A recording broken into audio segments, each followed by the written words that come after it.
Hey guys, it's Steven with Foxtrot Family Law.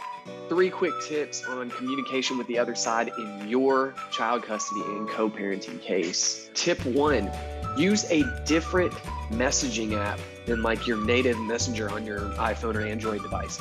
Do not use the same messaging app for the other side that you use for friends, for family, for your kids. You want to create that separation, create that space, create that distinction. People talk about work-life balance.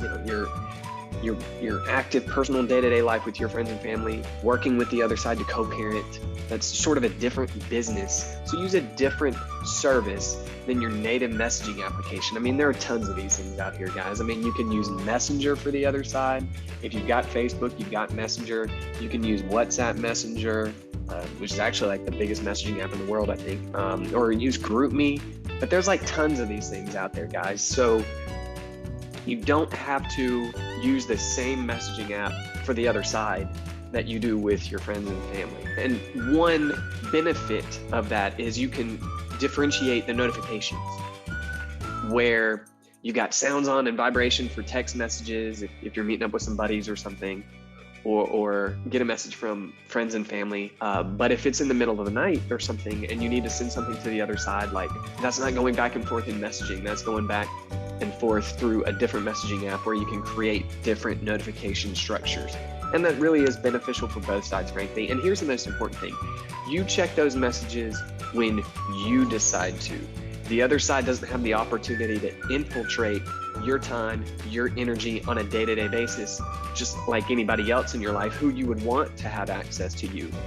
If you're using Messenger with the other side and you only check Messenger, once or twice a day and you've got notifications turned off, the other side isn't going to be able to harass or annoy or really just take up more of your time or energy than necessary. And I'll tell you something else. When you do this effectively, you can, what I call mission control communication with the other side.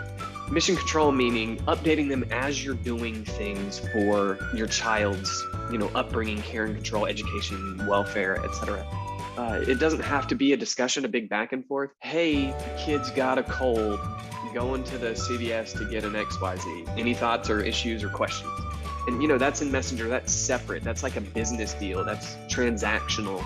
As far as A, doing your part to disclose and keep the other side in the loop. B, offer transparency to the other side.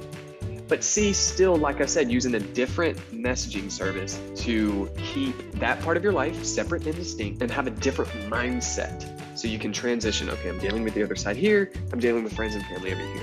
Just like you would for work. You're not going to use the same messaging service, I wouldn't think, maybe I hope you wouldn't, for work that you would use in your personal life. So don't do it with the other side either. Hop on the App Store, hop on Google Play Store, get a separate messaging service. If the other side refuses and they're just going to keep texting, just always respond in that other messaging service and make sure that they know that that's where you'll be responding and that's where you'll be operating, and you're keeping those two things separate. And if they've got a problem, then I think they're going to look like the ones that are being unreasonable. Hope this helps.